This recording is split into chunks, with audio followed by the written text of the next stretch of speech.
On the ICRIER Podcast, this time we have Mr. Pramod Bhasin to talk to us about artificial intelligence. Mr. Bhasin, thank you for coming on the show. Pleasure. You and I had this conversation on this podcast about a year ago on exactly the same subject, and we discussed AI, the potential impact it could have on jobs, etc. In these 12 months, how has the outlook for artificial intelligence changed?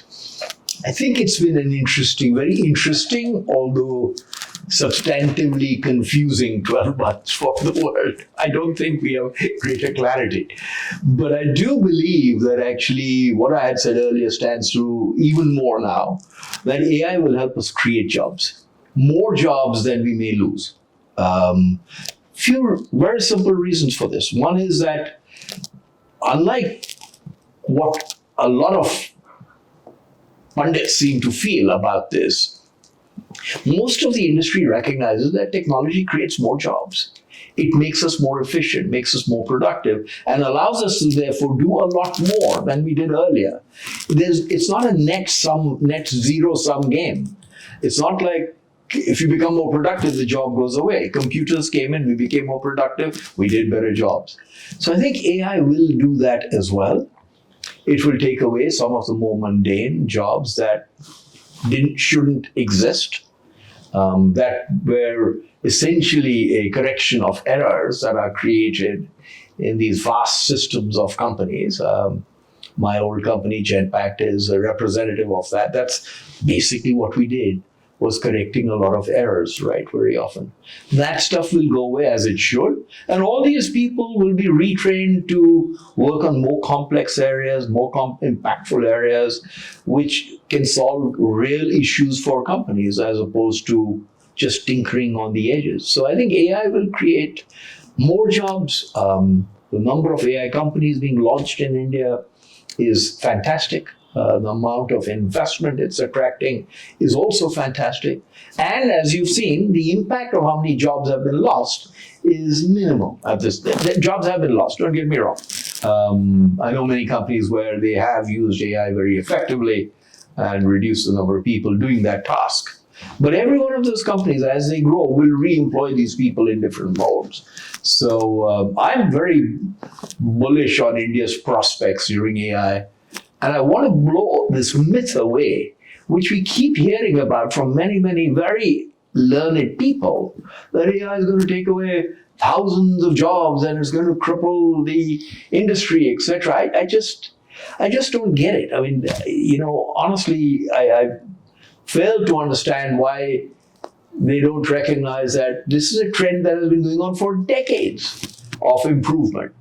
I accept AI is a new technology and far more powerful than anything we have seen in the past. But it's not going to come through as quickly as we thought. That is very clear. Right now the world has spent like $280 billion. And when I was in Silicon Valley wandering around meeting many of the companies, the best example they could show me what AI can do is write a better email for me. I mean, at some point in time, you have to look at that and say, are you kidding me? Is this where you are at? Now, I know the promise is there, and I buy the promise. But for the first time, some of these big tech companies are turning cash flow negative because they're investing so much into capacity, be it data servers, be it electricity, be it energy, whatever it may be. And for what? At some point, shareholders are going to ask them, okay, love it. Now what? Where's the profits, right? And we're not seeing that. So I fear this hype. I shouldn't fear it. I embrace it. This hype will come down and we'll start getting far more sensible about a wonderful new technology that I hope we can all benefit from. What are these companies doing that is taking so long for their investments and all the involvement to produce tangible outcomes that we can see? What is the hype all about? When are we going to see that? I have a number of theories on this. Firstly, a lot of the AI efforts right now are basically helping get us coaches, co-pilots, as you call them, agents, agentification, all of those things. Interesting, but hardly a huge leap for mankind, Chat GPT, sure, yeah, I use it, you use it, I'm sure, right? Many of us use it.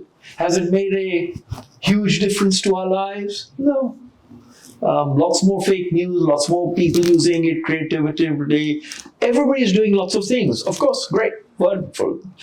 That's what happened with Excel spreadsheets. That's what happened with computers. That's what happened with... I'm not underplaying the fact that this technology is different and far, far, far more powerful.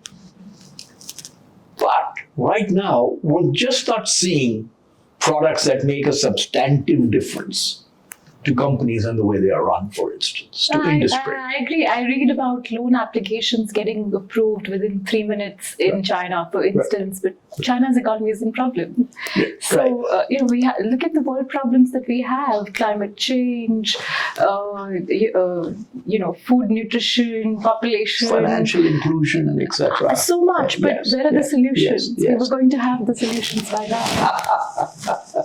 I think we will certainly find better solutions in many of these areas using generative AI. I think it will happen with small language models, not the big ones. It will happen with focused efforts to look at data, maybe in healthcare or certain types of diseases or pharmaceuticals or applications in making new products or designing things or speeding up the whole piloting and design process. There are many different, and that will be terrific. That's when these companies, all of which are right now working on these areas, will come to fruition maybe over the next 2, 3, 5 years, and start making an impact on real issues and real problems, and move away from what it's currently doing, which is just helping you and me, as I said earlier, write a better email. Interesting, but thank you. 280 billion. They have spent more money on AI than the entire Apollo initiative endeavor over all these years put together. Right? The lunar missions included. So you have to look at this and say, all right, guys, please, some eroding of this mythology or the bubble, as I call it, is most helpful. And I fear that this is giving rise to a very large bubble. A bubble, probably also in the stock market. The market valuations ran up in the last few years for these, and very few companies that are in the field of AI. It could be a very significant bubble. I do worry about that. I worry about valuations today being too high around the world, including in India. I worry about the fact that at some point in time, these growth rates of these companies will slow down, and the investments will need to start showing payback. But I worry most that it's driven by retail investors who will feel the brunt of this pain. Don't get me wrong, people like us have benefited enormously from it. I'm a long-term investor in mutual funds and things like that, and that's worked out very well. But there's an awful lot of other people who have invested at the retail level who could get hurt very quickly. And I was reading some information around this. I mean, and you have to look at this as hype. I mean, Tesla is the share price of Tesla is at 115 times PE, 115 times earnings. Share price of BYD, it's growing faster than Tesla, same margin, 15 times PE. I mean, yes, he's a genius. 115 times private PE earnings. Are we kidding ourselves? So I think there are things like that happening in the market which suggest that it will correct itself at some point in time, or must, or needs to get far more rational and logical. The other element about LLMs that we all understand is we don't know how they work, right? We really don't know how, once you've given it all the input, how it thinks and how it works. At some point, regulation is going to come in. There's a big fight going on, of course, with Trump and Musk and everybody else out there. They're going to say, let it go. But Musk, if you remember, was the guy who originally said AI is incredibly dangerous, right? So at some point, regulation also will come in to stop some of this investment, or say, all right, keep investing. Sorry, it shouldn't stop it. Keep investing, but these are the guardrails you must follow. I think those guardrails will have their own impact on what you can or can't do. One more element I would love to add to this is across the world, we now have a small number of companies providing services which, if those go wrong, can cripple the digital infrastructure of many countries. We saw that with CrowdStrike. I don't know if we've absorbed that lesson adequately. We always had a lesson in our companies. We said, never be dependent on a sole source provider. Well, guess what? We have countries entirely dependent on sole source providers, be it, and it's just a few of them. That's a question, countries are going to have to answer for themselves in a very rational, thoughtful way, which makes sure that we are not overly dependent.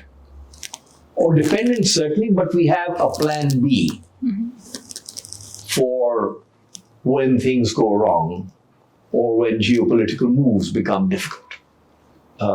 It's a very important element of geopolitics today that we need to think about.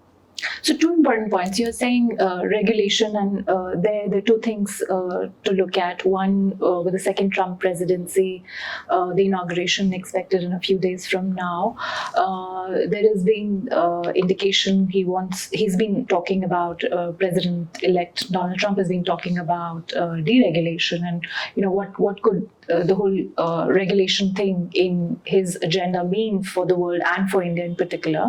And two, in India itself, I think we are going to have the first draft of a national regulation framework for AI.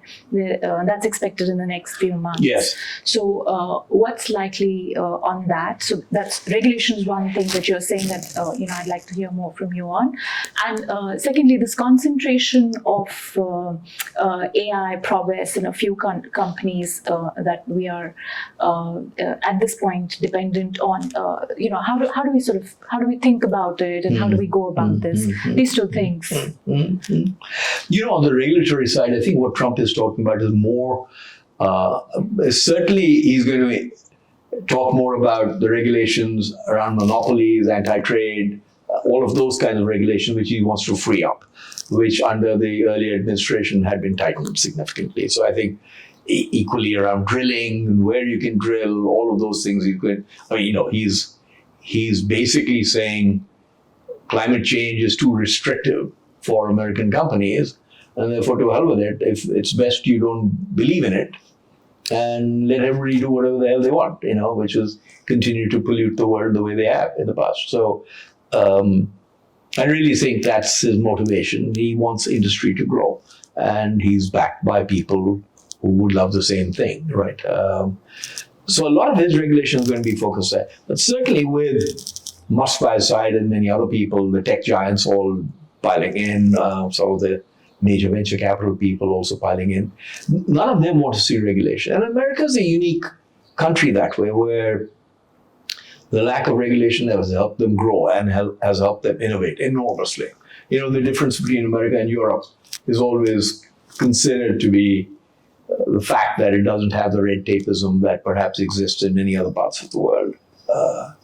So I think I don't worry about that as long as they are conscious of the fact that generative AI needs to be regulated really well and smartly.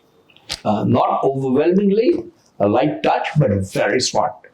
Because we don't know how it works. We don't know where it can do. We need to understand what the origin of some software is, what the origin of a product or a service comes from. We need to understand who controls it, who can switch it off, who can make sure that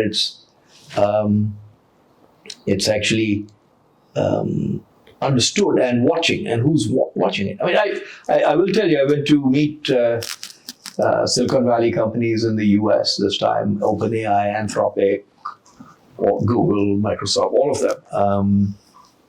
I was astonished by some of them. I won't name who who said, yeah, it's not my problem. Somebody else has to look at it as to what the risks of Gen AI was. And he said, really?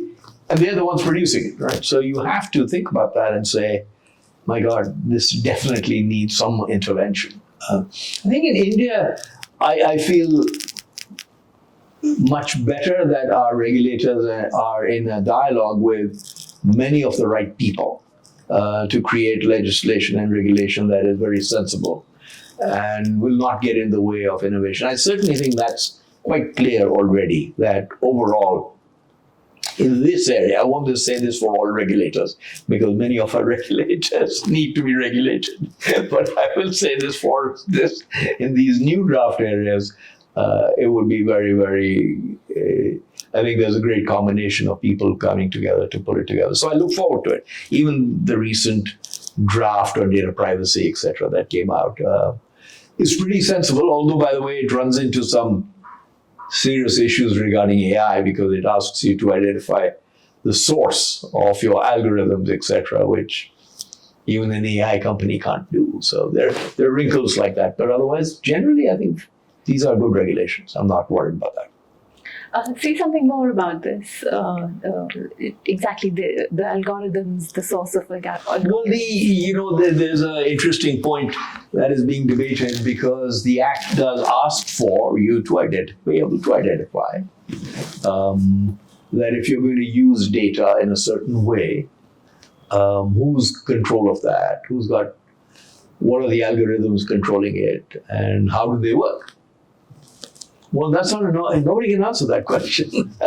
It depends on the data. It depends on the data, it depends on the algorithm. Right. And there is a lot of debate in other countries, because sometimes the data which builds the algorithm has inherent biases. 100%. All of those things, right?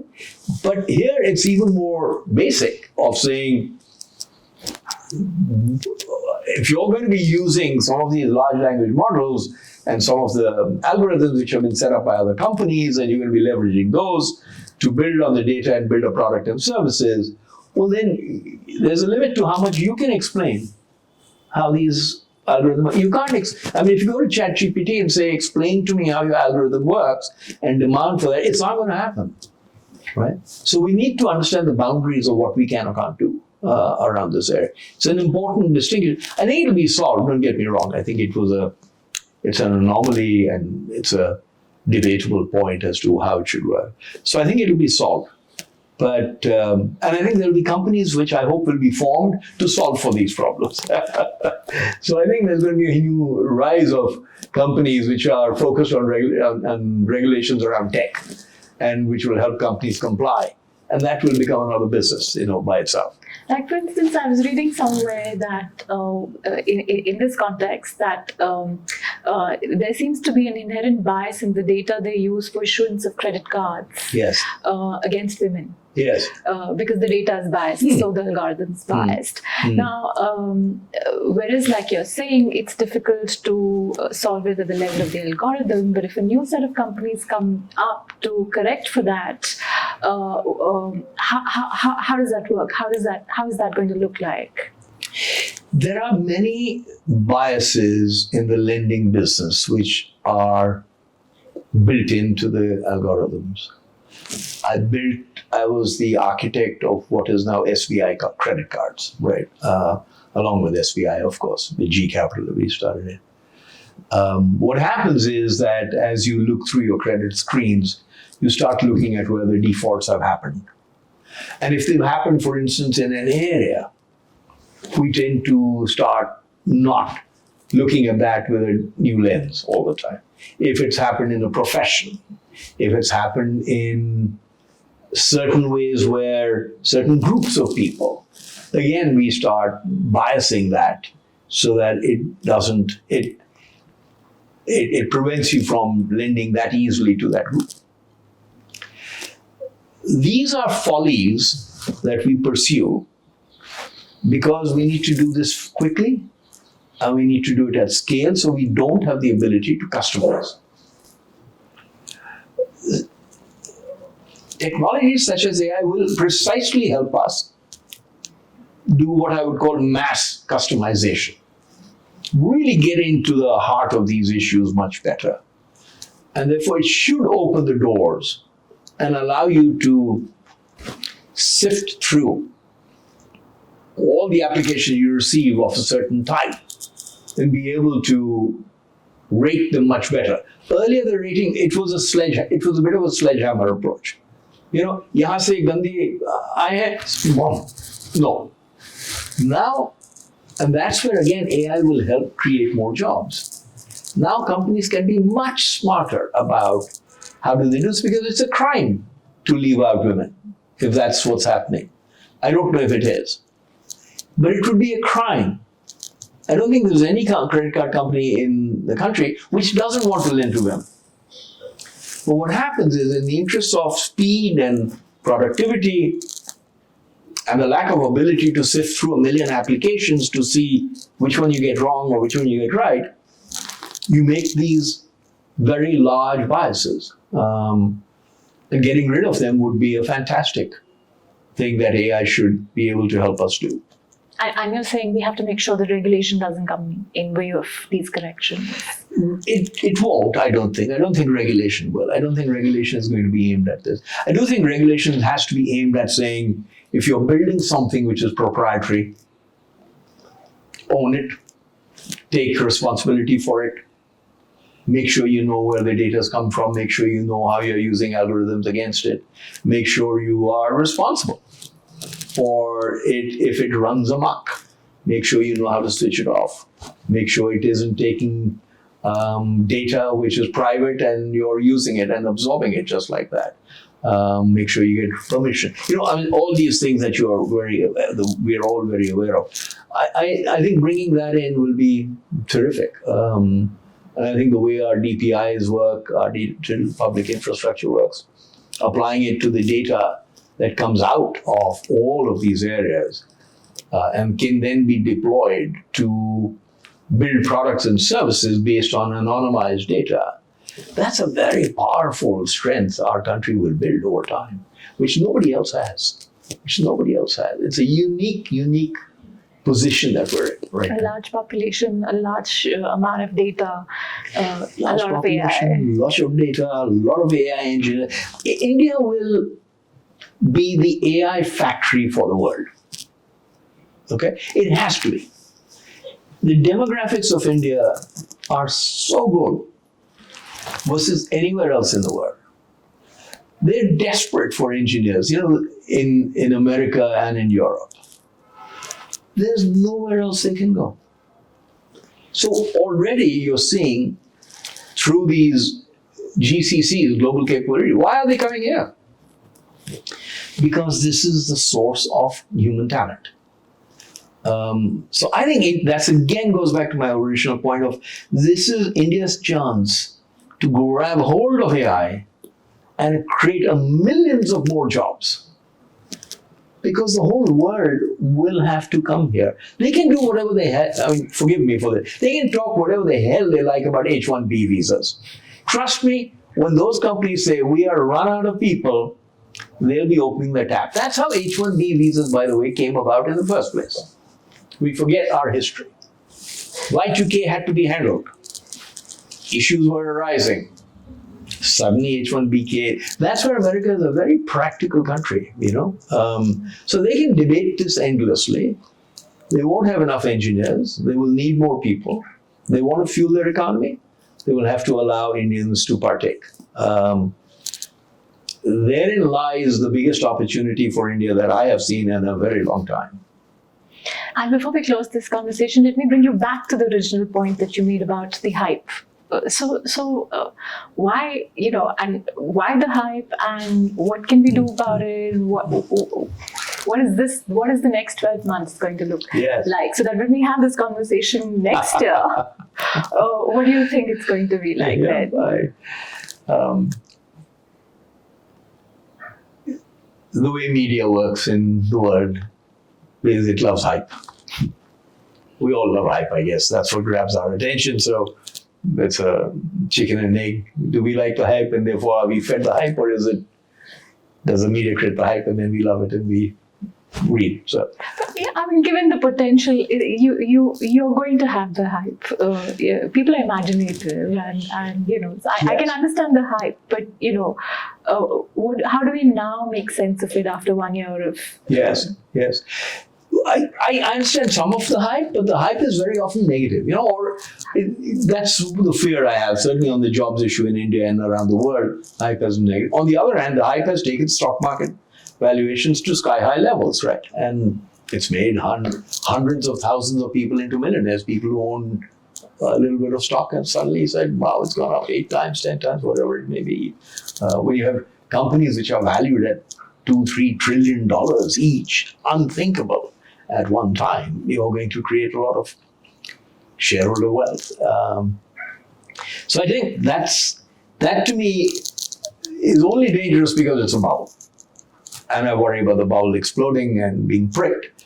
And then what happens to all the retail investors? And it creates ramifications across the globe, even though it affects perhaps just 10, 15 companies. So I think that's the danger of this hype. I do think over the next years, you're going to see many more very good, strong startups come out of India and around the world. I think you will see the beginnings of some unicorns in AI coming out of India. You will see a further expansion of GCCs and other people coming to India to get hold of our engineers and our talent base and use them and deploy them all over the world. I think the hype will come down and people will start asking more questions around what is the real use case of AI beyond being a personal assistant. I mean, I don't know about you, I'm a Neanderthal, I guess, by most people's definition, but I don't need a personal assistant. Thank you. It's helpful, but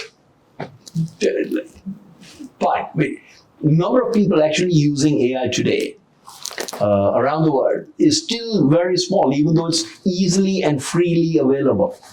Because it's just, and the reason for that is it's just not as, let me back. The number of people who subscribe to OpenAI and ChatGPT broke every record in the book, right? But the number of people who are actively using it all the time is not very large at this point. Like you said, the big problems aren't getting solved yet. And the impact is for small stuff. So I think as these things flow through the system, there will be, I hope, both a correction of